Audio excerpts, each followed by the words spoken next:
Pag nakita nyo na to, alam nyo parating na kayo dun sa napakagandang lugar.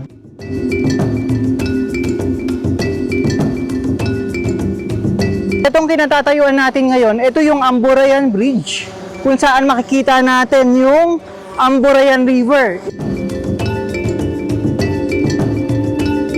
Pakita ko sa inyo yung view deck. Ganda ng view deck, oh. Grabe.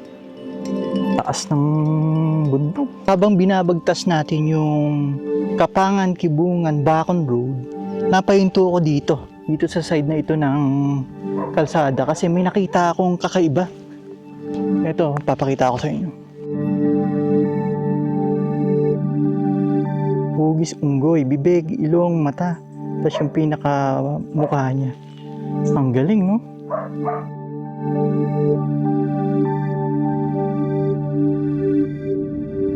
Sa video na ito, maglalakbay tayo mula sa Cannon Road hanggang Kapangan, Benguet at ipapakita natin ang ilan sa magagandang atraksyon na napuntahan natin. Ito ang unang episode ng ating Kapangan Kibungan Travel Series. Kaya tumutok ng maigi, baka ito na ang susunod mong destination.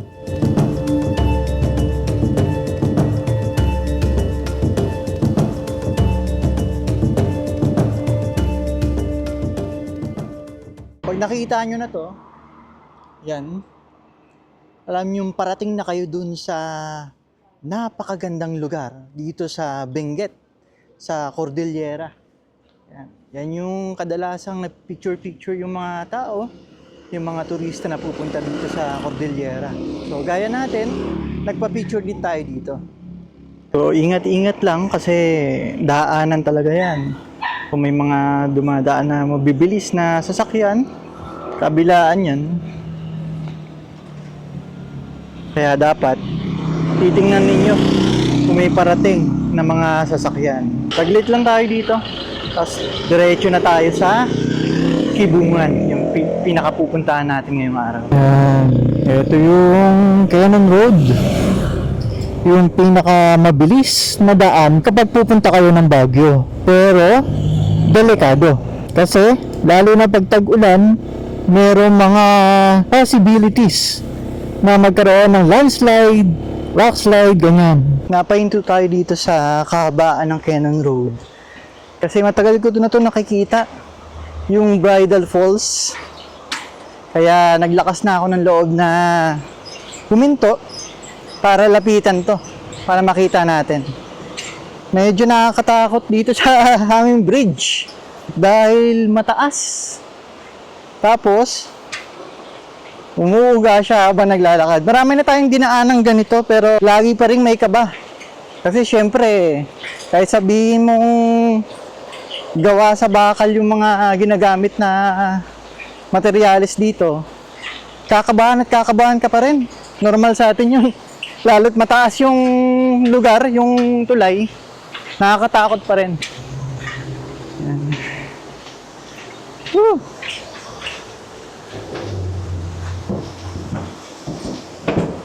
Yan, oh. Ito na yung Bridal Falls. Medyo mahina na siya ngayon kasi madalang yung pag-uulan niya. May bahay dito. No trespassing. May pahingahan din. Tingnan natin sa malapitan ko na meron doon.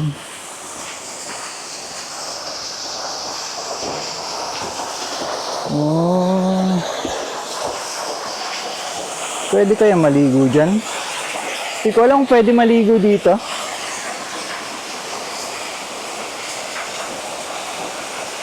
Pero mukhang malalim, oh. Kung titingnan.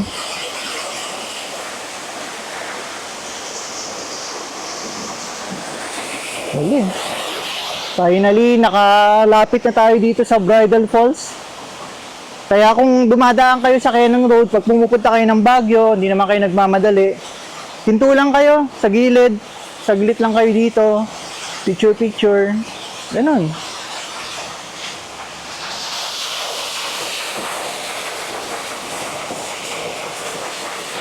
Ang Bridal Veil Falls ay makikita sa kahabaan ng Cannon Road dito sa Tuba, Benguet. Madadaanan ito kapag pupunta kayo ng Baguio at iba pang lugar sa Cordillera. Kailangan munang dumaan sa hanging bridge na ito na may habang nasa 150 to 200 meters.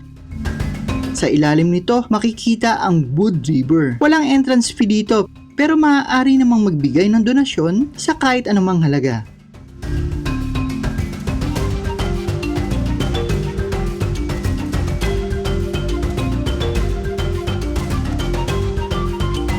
Itong park na to, ito yung parang nung nakaraan pa to. Ilang taon na rin yata yung lumipas nun, yung nagkaroon ng landslide na dito sa park na to.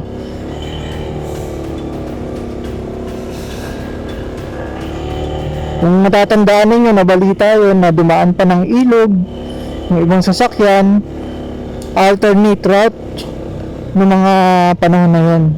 Ayan o, bigayan lang dito sa park na to. Malubak.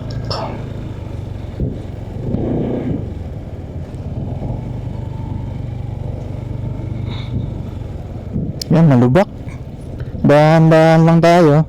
Malubak nga at medyo madulas din yung mga bato-bato. Mabuhangin siya, malupa.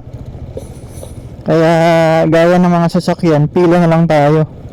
Maliit lang naman to, maikli lang naman to. Ano ba naman yung konting antay natin, di ba? Para sa safety na rin natin. Yun. After nyan, tuloy-tuloy na yan.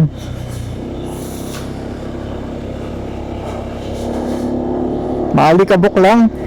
Grabe yung mga cliff dito. Ayan, oh. Purong bato yan. Yan yung nakakamangha dito sa Cordillera. Dito pa lang, bungad pa lang, Cannon Road pa lang, bungad, pinakaunahan ng Benguet. Makikita mo na yung nagtataasang kabundukan. Grabe. Kaya balik tayo ng balik dito sa Cordillera kasi ang dami pang naitatagong ganda. Yung Cordillera Administrative Region. Siyempre, kapag pumunta ka ng Baguio, hindi kompleto yan kapag di mo nakita tong Lion's Head. Yan o. Kaso madaming tao. Araw ng linggo kasi ngayon. Ayun o. Daming mga nakapark o. Slow down lang tayo dito. So dadaan lang tayo dito. Siguro pauwi na lang tayo mag-picture dito. Napakadami o. Matatagalan tayo dito. Dami na rin mga mga tiyangge, mga nagbebenta ng mga pasalubong. Mula sa Lion's Head, nagtuloy-tuloy lang tayo at nilampasan muna ang Baguio hanggang marating natin ang munisipyo ng Kapangan. Nandito tayo ngayon sa Kapangan, Benguet. Isa yung bayan dito sa probinsya ng Benguet. So, kilala yung Kapangan sa festival nito, yung Grand March, tapos yung Amburem River. Then meron din sila mga kabundukan dito sa Camp Utopia. Then mga waterfalls meron din. And meron silang tinatawag dito na silk weaving. Kaso nga lang, parang hindi siya peak season ngayon. Kaya yung traditional na weaving yung ginagawa nila sa datakan dito sa Kapangan.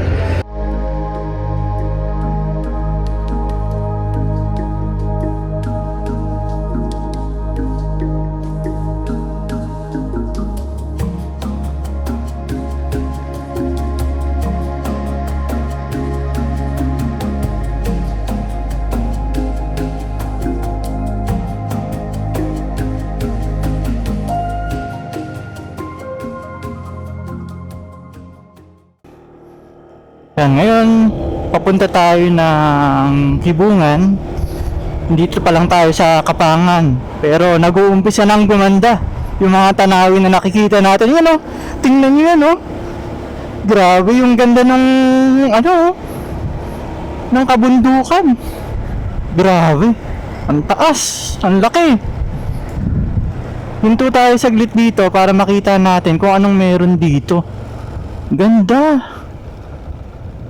Ganda oh. Tabaaw View Deck. Tabaaw View Deck. So sayang naman, nandito na tayo. Grabe oh. Huminto tayo saglit dito para makita tong Tabaaw View Deck. Ayan oh. Ganda.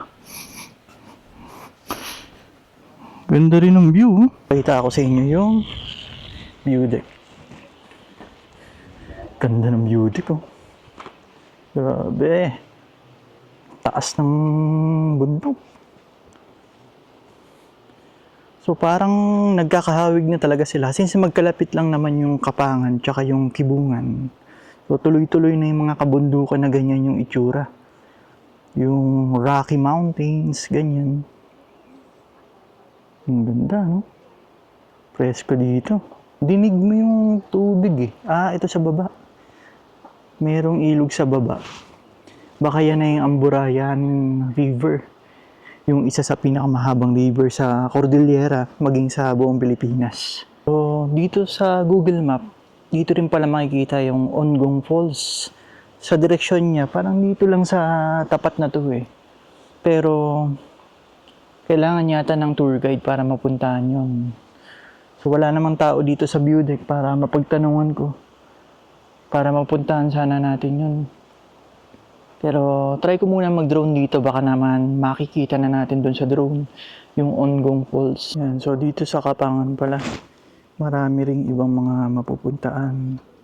Gaya ng Dangwa, Bulalakaw at Ongong Falls. Lahat yan dito sa Barangay Tabaaw. Tapos yan na yung yung view deck oh. Ganda. Yan, tabing kalsada lang yan. Kaya ingat lang tayo. Dito may space naman para sa parking. Para gumilid tayo dyan. Ganda. Ang Tabaaw ay isang barangay dito sa Kapangan, Benguet at ipinangalan nga dito itong magandang view deck bilang maging isang pahingahan lalo na sa mga bumabiyahe patungo sa Kapangan at karatig na bayan gaya ng Kibungan at Bakun. Kitang-kita dito ang matataas na kabundukan, preskong presko ang hangin at tamang-tama para huminto at namnamin ang sariwang hangin habang pinagmamasdan ang ganda ng kalikasan.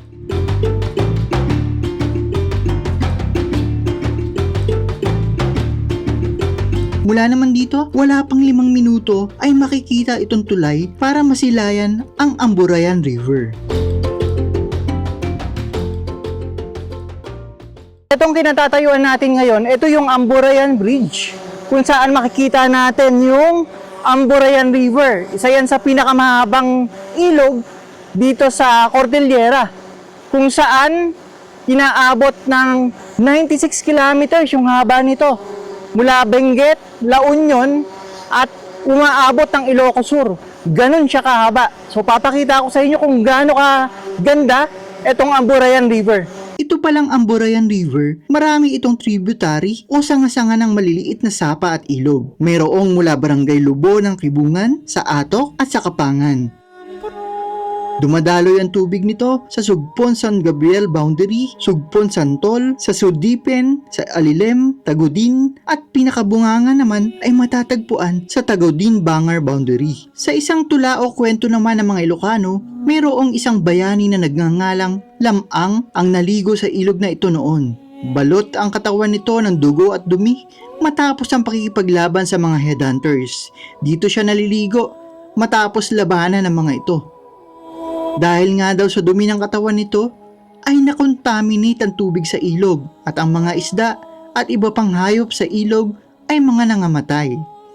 Dito din daw si Lamang namatay nang ito ay nilunok ng dambuhalang isda na tinatawag na berkakan. Habang ginagawa niya ang isang tradisyon pagkatapos nito makipag-isang dibdib sa kanyang asawa na si Ines Canoyan.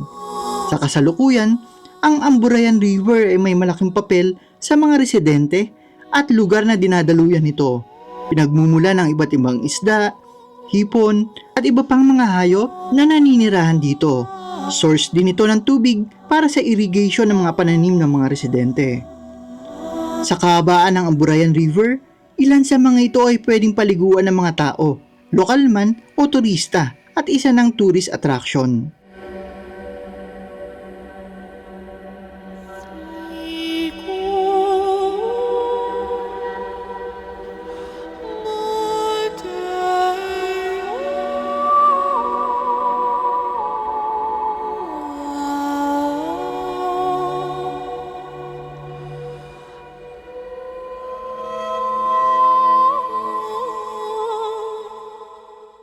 Kung mapapansin ninyo, pahinto-hinto tayo gaya nun sa Tabao View Deck. Kasi maganda. Maganda yung mga tanawin na nakikita natin dito. Ayaw nating palampasin yan. Kasi marami nang nangyari before na takot, kulang sa oras, walang pagkakataon. So may pagsisisi sa uli. Na sana dapat ginawa ko ganto ganyan. So, marami na tayong karanasan na gano'n. Kaya ngayon, hanggat maaari, the first time na makita natin yung isang lugar at nagandaan tayo, huwag na tayo magpatumpik-tumpik pa. Kung kaya naman ng oras, kaya natin puntahan, kaya natin saglitin, gawin natin.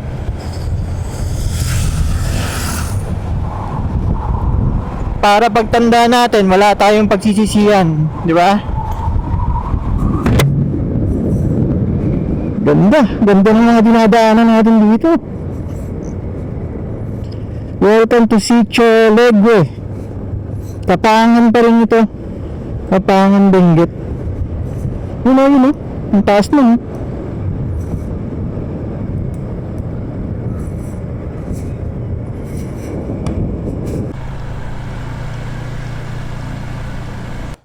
Merong kakaibang itsura yung bundok dito. Ito. Ayun o. Makikita nyo yun. Yung parang may muka. Habang binabagtas natin yung Kapangan, Kibungan, Bacon Road, napahinto ko dito sa side na ito ng kalsada kasi may nakita akong kakaiba. Ito, papakita ko sa inyo. Ayan o. So yung itsura niya, hugis, unggoy, bibig, ilong, mata. Tapos yung pinaka mukha niya. Ang galing, no? Grabe. Ito pala ang Mount Dakiwagan, kung tawagin ng mga lokal. At hindi pala unggoy ang hugis na makikita dito, kundi si Santa Claus. Tignan mo nga naman.